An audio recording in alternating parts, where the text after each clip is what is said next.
억지로 십자가를 진 구레네 시몬이라는 제목을 가지고 말씀을 전하고자 합니다. BC 770년경에 예루살렘에서 출생한 이사야 선지자는 700여 년 후에 태어나는 예수님의 고난에 대해서 이렇게 예언을 했습니다. 그는 멸시를 받아 사람들에게 버림을 받았으며 간고를 많이 겪었으며 질고를 아는 자라. 마치 사람들이 그에게서 얼굴을 가리는 것 같이 멸시를 당하였고 우리도 그를 귀히 여기지 않았다라고 예언을 했어요. 그는 우리의 질고를 지고 우리들이 당해야 하는 슬픔을 당했지만 우리들이 생각을 할 때에 그는 징벌을 받아서 하나님께 맞으며 고난을 당한 것이다. 아주 당연한 것이다 라고 말했다는 거죠. 그러나 예수님의 찔림은 우리의 허물 때문이고 예수님의 상함은 우리의 죄악 때문입니다. 예수님이 징계를 받았기 때문에 우리가 평화를 누리게 된 것이고 예수님이 채찍에 맞았기 때문에 우리 모두는 나음을 받게 된 것입니다. 하나님께서 우리 모두의 죄악을 예수님에게 담당시키셨지만 예수님은 아무리 큰 곤욕을 당해도 침묵하셨어요. 마치 도수장으로 끌려가는 어린 양처럼 아무 말씀도 하지 않았습니다. 하나님과 예수님이 아픔을 당하셨기 때문에 우리에게 구원의 은혜와 천국에 입성할 수 있는 기회가 주어진 것입니다. 이사야는 이 모든 사실을 미리 선포를 했어요. 하지만 유대인들과 지금 우리들은 전혀 감사하지 않고 예수님의 고난에 동참하지 않고 있습니다. 이것을 보면 우리가 말씀을 몰라서 듣지 않는 것이 아니라 말이죠. 자신의 뜻대로 행하고 싶은 욕심의 하나님의 말씀을 듣지 않는 것이며 희생할 마음이 없기 때문에 죄의 길인 줄 알면서도 우리는 세상의 길로 가고 있는 것입니다. 이미 많은 선지자들이 하나님께서 죄를 얼마나 미워하는지 이미 다 알려주었어요. 그 죄를 감당해 줄 예수님이 이 땅에 오실 것을 알려주었고 예수님은 이 땅에 오셨습니다. 그리고 지금 유대인들 앞에 완전한 인성과 신성을 가진 예수님이 모든 고통을 감내하시며 구원의 완성을 위해서 선지자들의 예언을 성취해 가고 계신 것입니다. 빌라도가 자기 수하에 있는 로마 군사들에게 예수님을 이제 십자가에 처형하라 라고 명령을 하자 그들은 이사야의 예언대로 예수님을 조롱하고 핍박하기 시작을 했습니다. 로마 군인처럼 한 인간이 이렇게 무심코 한 작은 행동이 선지자들의 예언을 성취해가는 것을 보면서 우리는 두려운 마음을 가져야 하는 거예요. 로마 군인들은 자신들은 예수님과 전혀 상관이 없다는 생각을 했을 것입니다. 예수님을 조롱할 때 어차피 저 사람은 십자가에 죽을 사람이니까 나와 상관이 없어. 내가 함부로 대해도 무슨 상관이 있겠어. 저 사람 죽어버리면 그만인데 라는 생각을 했단 말이죠. 하지만 하나님은 세상을 창조하셨고 영원히 살아계시는 전능하신 분이라는 것은 변하지 않습니다. 그래서 지금 인간의 역사가 모두 하나님의 계획대로 흘러가는 것이 사실이라면 사람들이 무심코 하는 행동조차 하나님과 상관이 있다는 것을 반드시 명심하셔야만 합니다. 물론 그 나름대로 변명이 있을 수도 있어요. 그러나 그것은 그 사람의 변명에 불과하다는 것입니다.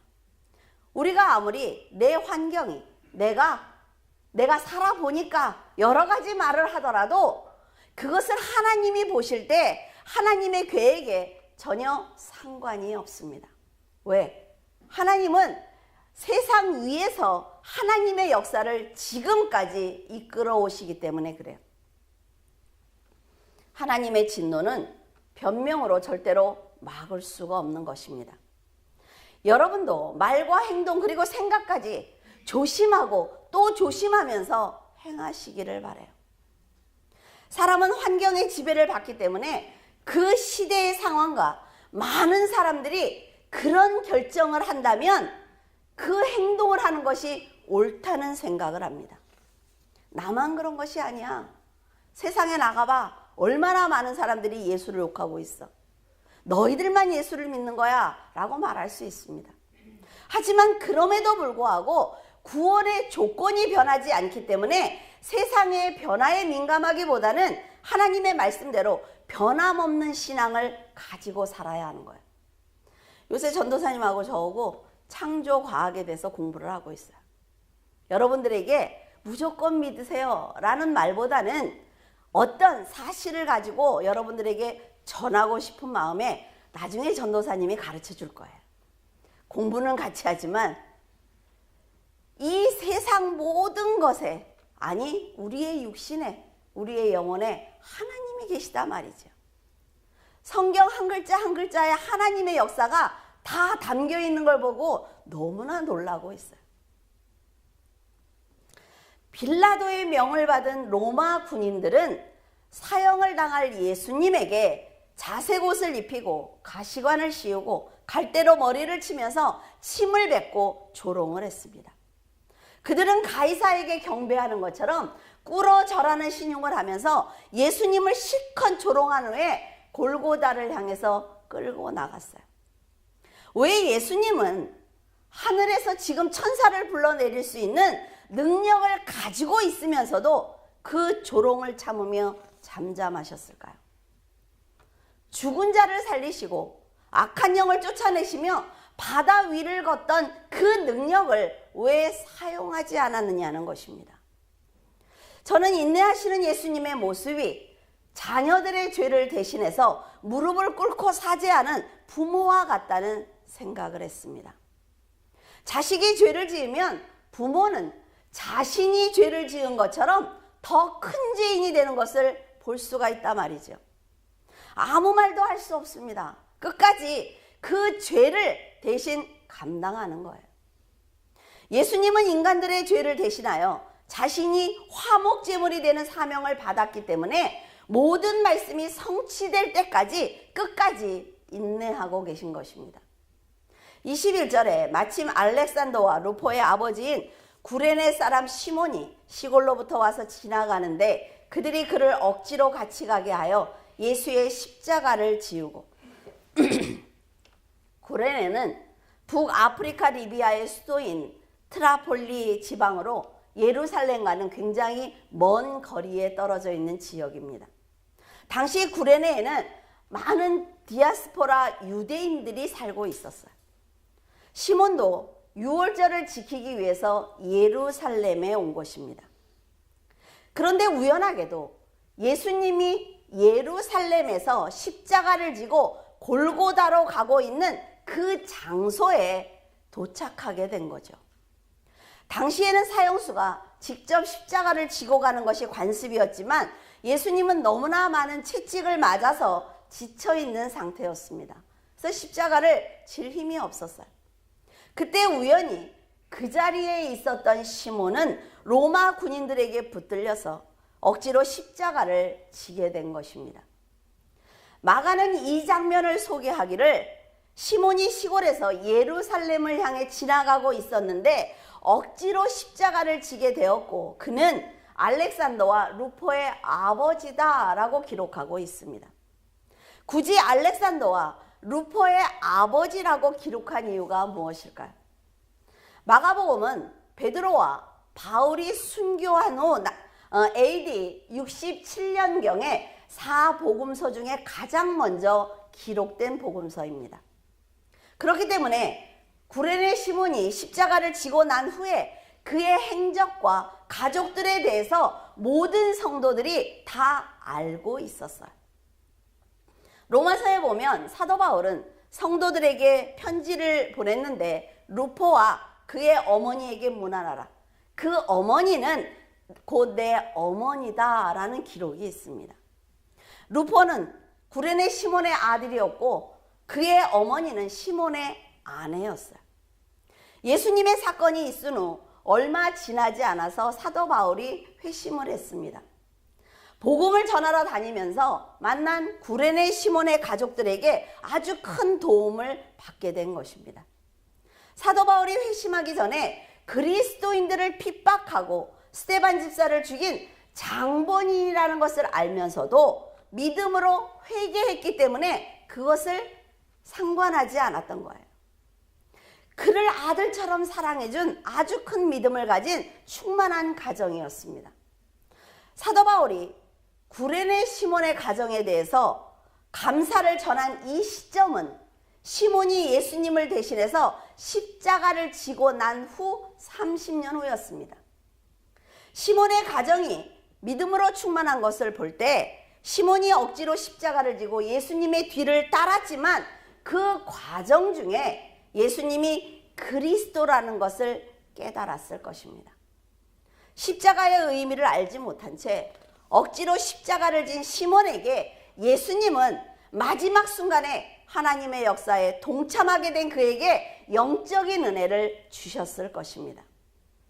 그는 무거운 십자가를 지고 골고다 언덕까지 갔을 거예요. 예수님이 십자가에 못 박히는 것도 그는 그의 두 눈으로 보았을 것입니다. 내가 너를 구원하여 십자가에서 내려오라고 조롱하는 사람들의 말을 들었을 것입니다. 예수님의 옷을 나누기 위해서 제비를 뽑는 군사들도 보았을 거예요. 구약의 말씀을 배운 시몬이라면 지금 이 상황이 선지자들의 예언과 동일하다는 것을 깨달았을 것입니다. 예수가 대속의 역사를 성취하기 위해서 지금 인내하고 있는 것이고 자신을 위해서 그 어떤 능력도 일부러 사용하지 않고 있구나라는 것을 그는 느꼈을 것입니다. 억지로 십자가를 졌지만 그 십자가의 은혜가 그를 변화시킨 거예요. 억지로 걸어야만 했던 고난의 길이 그의 영안의 눈을 열어준 것입니다. 예수님께서는 자신의 고통을 덜어주기 위해서 억지로라도 십자가를 지고 따랐던 시몬의 노고를 잊지 않으셨습니다. 그가 훗날 참으로 많은 교회를 세웠어요. 그의 가족들이 충만한 믿음을 갖게 되었습니다. 이것을 보면 시몬은 피투성이가 된 예수님을 따라가면서 하나님의 놀라운 구원의 계획과 그것을 성취하시는 그리스도를 내가 지금 만났구나 라는 기쁨을 가졌을 것입니다. 처음에는 로마 병사가 두려워서 십자가를 진 것입니다. 하지만 예수님께서 좌우에 매달렸던 두 강도와 대화하시는 것을 들으면서 그는 예수님이 진정한 천국의 주인이라는 것을 깨닫게 되었습니다. 네가 그리스도라면 너와 우리를 구원하라는 강도와 그 사람을 꾸짖으면서 우리는 죄인이니까 우리의 죄로 이 벌을 받는 것이 마땅한 보응이지만 이 사람은 악을 행한 적이 없다고 변호하던 강도들의 대화도 들었을 것입니다. 그리고 당신의 나라에 임하실 때 나를 기억해달라고 간구했던 그 강도를 향해 내가 진실로 너에게 이르노니 오늘 네가 나와 함께 낙원에 있을 것이다 라고 하신 말씀이 그의 마음에 남았을 것입니다. 하나님의 은혜가 심령에 임하면 그 사랑은 절대로 잊을 수가 없는 것입니다. 시몬은 예수님의 죽음을 직접 보았고 마지막 순간까지 영원 구원을 위해서 간구하시는 기도를 들었어요. 그리고 예수님께서 부활하신 것도 직접 눈으로 보았습니다. 이제 시몬은 억지로 시작한 그 고난의 길을 스스로 가게 된 것입니다. 예수 그리스도를 위해서 자신의 인생을 드리게 된 거예요. 여러분, 하나님의 사역은 이 사람처럼 억지로라도 감당해야 하는 것입니다. 그것은 인간의 유익을 위한 일이 아니라 전능하신 하나님의 명령이며 우리가 사후에 갈 하나님의 나라를 위한 길이기 때문입니다. 세상 일은 열심히 하면 열심히 할수록 그 짐이 점점 커집니다. 자, 내가 우리 집에서 이렇게 작은 슈퍼를 해요. 나 혼자 하면 돼요, 그렇죠? 근데 큰 기업을 운영하게 되면 많은 사람들을 이끌어야 한단 말이죠. 보기에는 너무 좋아 보이죠. 그러나 저는 그런 생각을 합니다. 아, 그래. 저렇게 그룹 회장들은 남의 월급을 주기 위해서 밤잠도 자지 못하는 거예요. 두 다리 뻗고 잘 수 없습니다. 세상 일은 열심히 해야 됩니다. 그러니까 난 슈퍼를 해야 되겠다. 우리 중고등부가 또 그럴까 봐 걱정이 되는데 열심히 해야 돼요. 그래서 그룹 회장이 돼야 됩니다. 그래서 전도해야 돼요. 그런데 하나님의 일은 열심히 하면 할수록 그 짐이 점점 가벼워집니다. 왠 줄 아세요? 하나님이 그 일을 해결할 수 있는 지혜를 주기 때문에 그래요. 일을 벌려놓는 것이 아니라 일을 처리하면서 가기 때문에 훨씬 그 짐이 가벼워지는 것입니다. 우연히 예수님을 만난 시몬은 자자손손 축복을 받는 놀라운 하나님의 백성이 되었습니다. 그리고 사도 바울과 같이 헌신하는 성도들을 돕는 거룩한 가정을 만들었어요. 33절에 제6시가 되매 온 땅에 어둠이 임하여 제9시까지 계속하더니 예수님이 십자가에 못 박힌 시간이 제3시였고 온 땅에 어둠이 임한 시간이 6시이며 제9시에 숨을 거두셨습니다. 예수님은 6시간을 십자가에 매달려 있었던 거예요. 제6시는 오늘날 정오를 가리킵니다. 그리고 제9시는 오후 3시에 손과 발의 대못을 받고 6시간 동안 십자가에 매달려서 육적인 고통과 정신적인 고통을 당한 것입니다. 아담과 하와가 하나님의 말씀을 거역한 그 순간부터 예수님의 순환은 예정되어 있었습니다.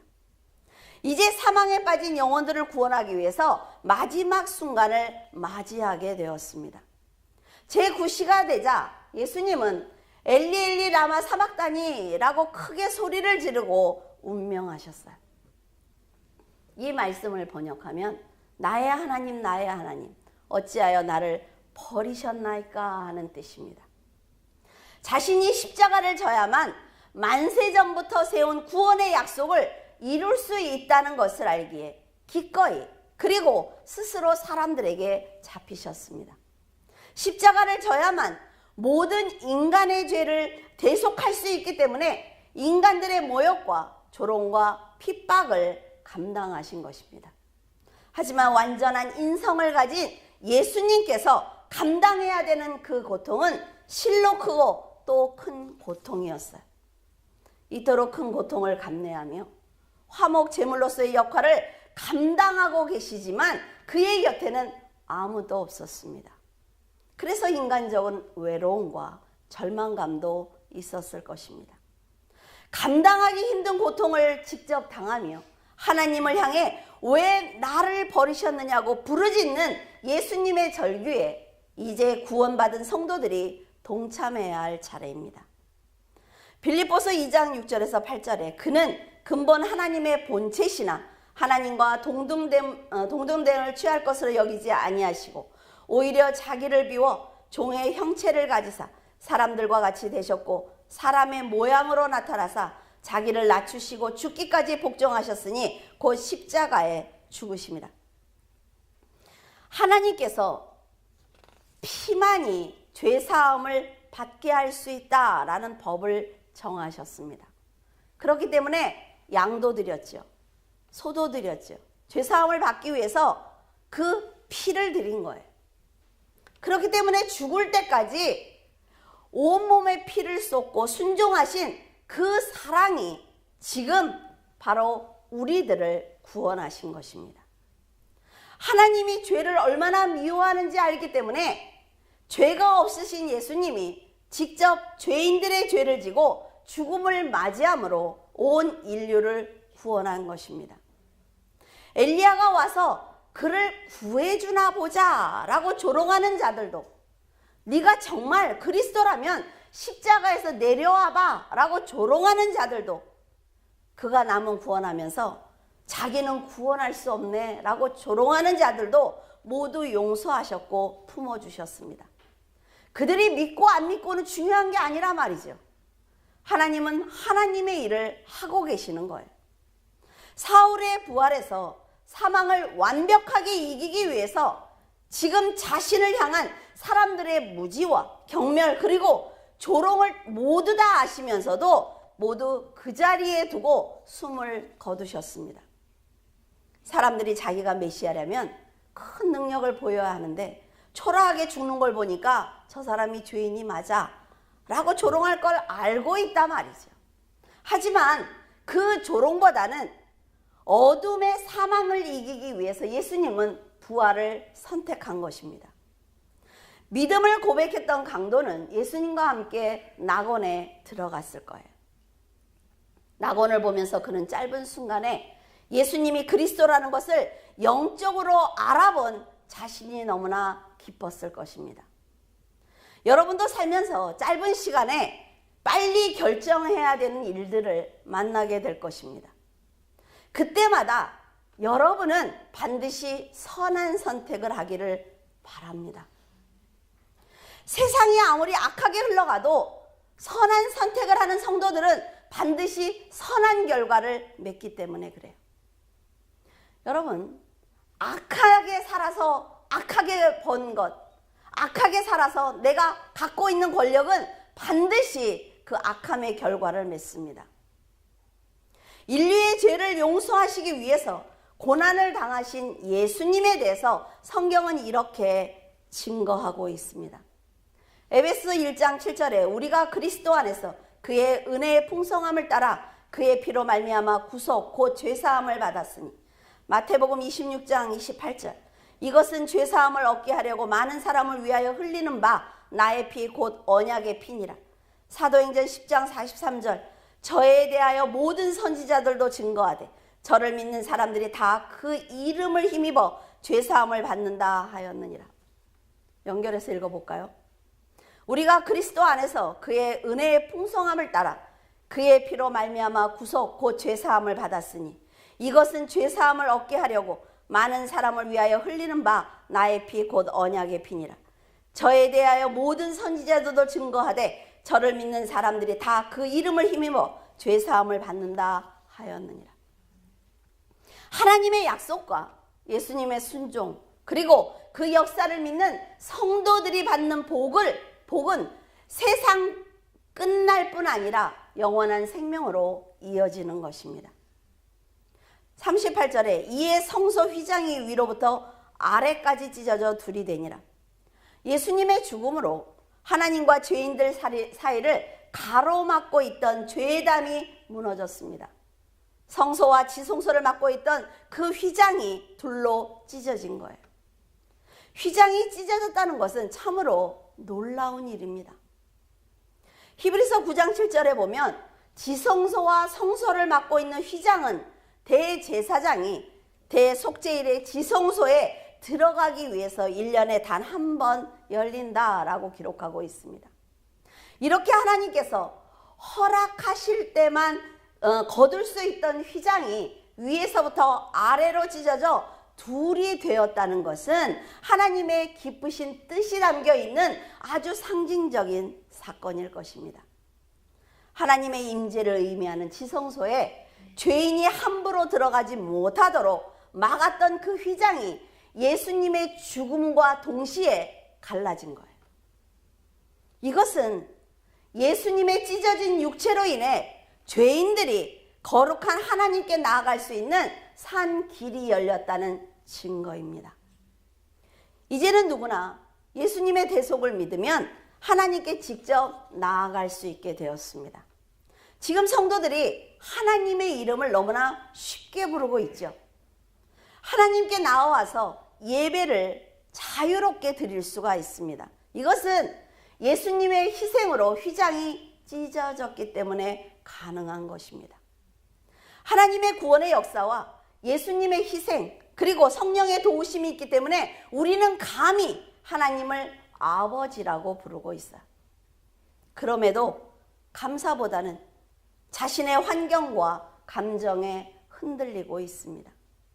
세상과 비교를 하면서 불평하고 실족을 하면서 유혹에 넘어지고 있어요. 여러분, 지금 여러분이 누리고 있는 이 자유는 하나님의 오랜 인내가 만들어낸 사랑이 있기 때문에 가능한 것입니다. 여러분이 자신의 의를 버리고 하나님 앞에 자신을 낮추며 영원한 세계를 바라보는 지혜를 갖기만 한다면 상상도 못할 더 큰 은혜를 받을 수가 있습니다.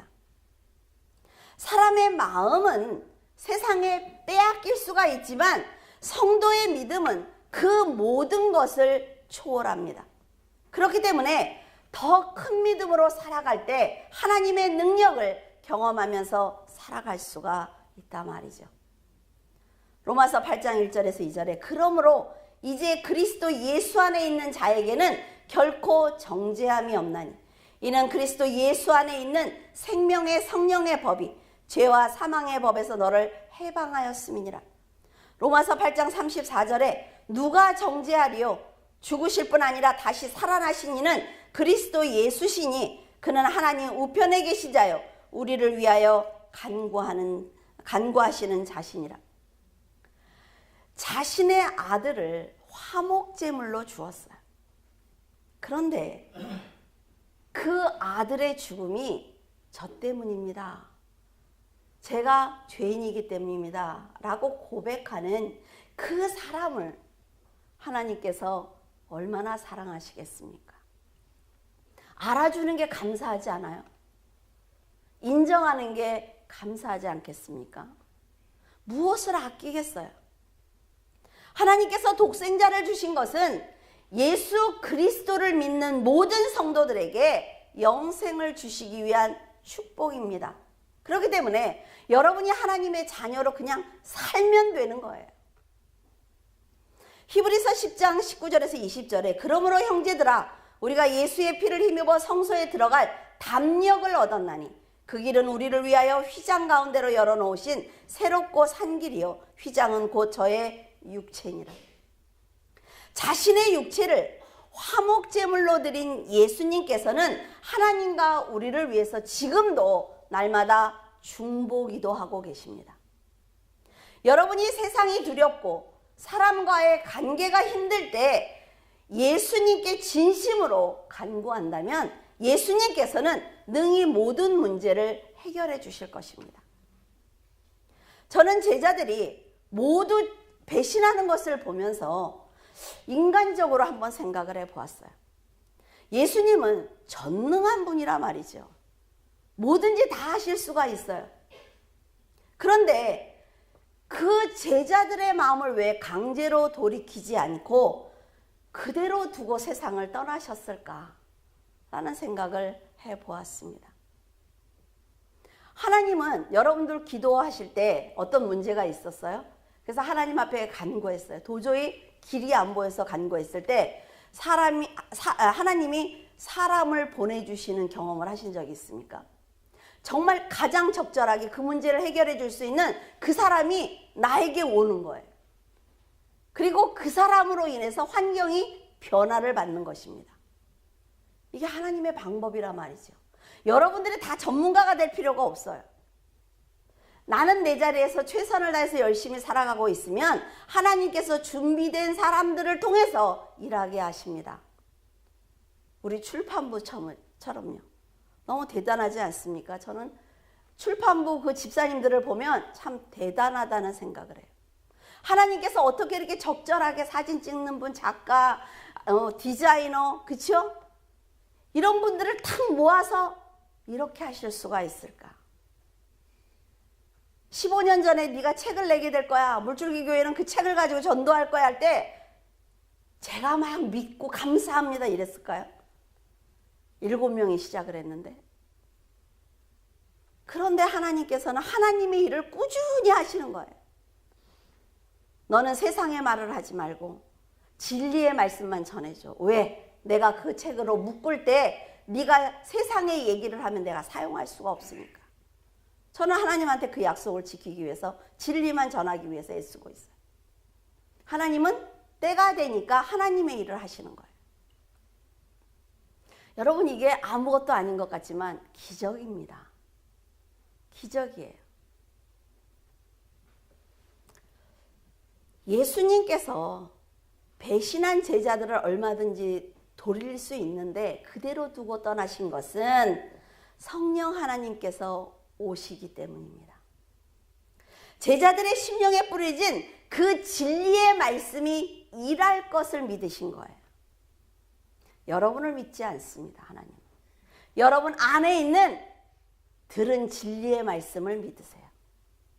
성도들은 세상을 보고 부유한 사람들을 보면서 잠시 흔들릴 수 있지만 그 심령에 뿌려진 진리의 말씀이 그 영혼을 지켜줄 것을 아시기 때문에 기꺼이 십자가를 지실 수 있는 것입니다. 그래서 진리의 말씀을 읽고 듣는 것이 아주 중요한 거예요. 사도 바울은 내가 그리스도와 함께 십자가에 못 박혔나니 그런즉 이제는 내가 산 것이 아니요 오직 내 안에 그리스도께서 사신 것이라. 이제 내가 육체 가운데 하나님께 가고 싶은데 육체 가운데 사는 것은 나를 사랑하사 나를 위하여 자기 몸을 버리신 하나님의 아들을 믿는 믿음으로 사는 것이다 라는 고백을 했습니다.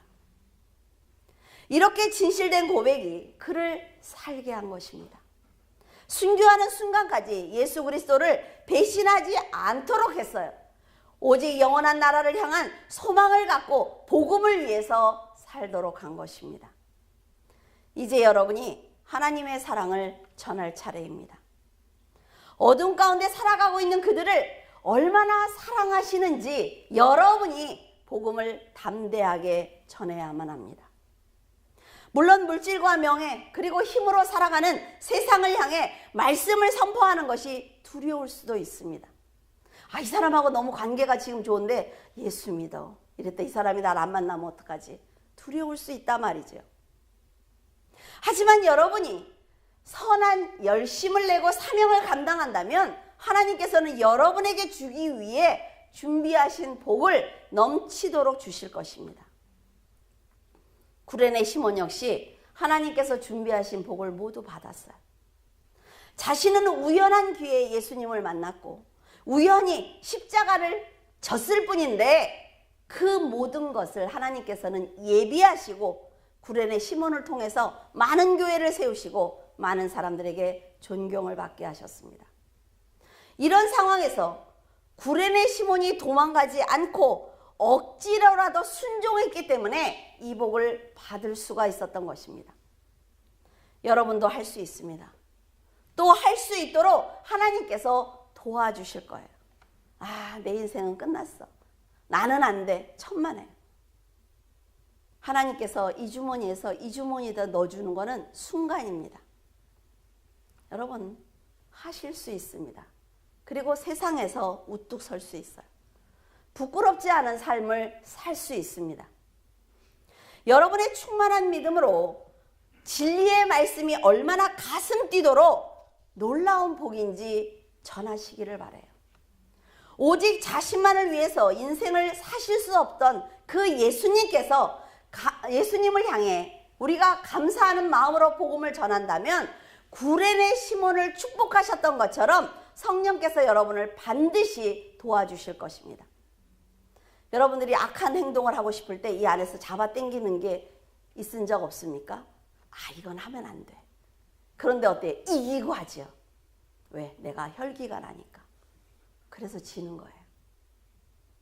하나님의 뜻을 알고 도와주시는 성령께 모든 여러분의 문제를 아랜다면 여러분이 상상하지 못하는 방법과 은혜로 해결해 주실 것입니다.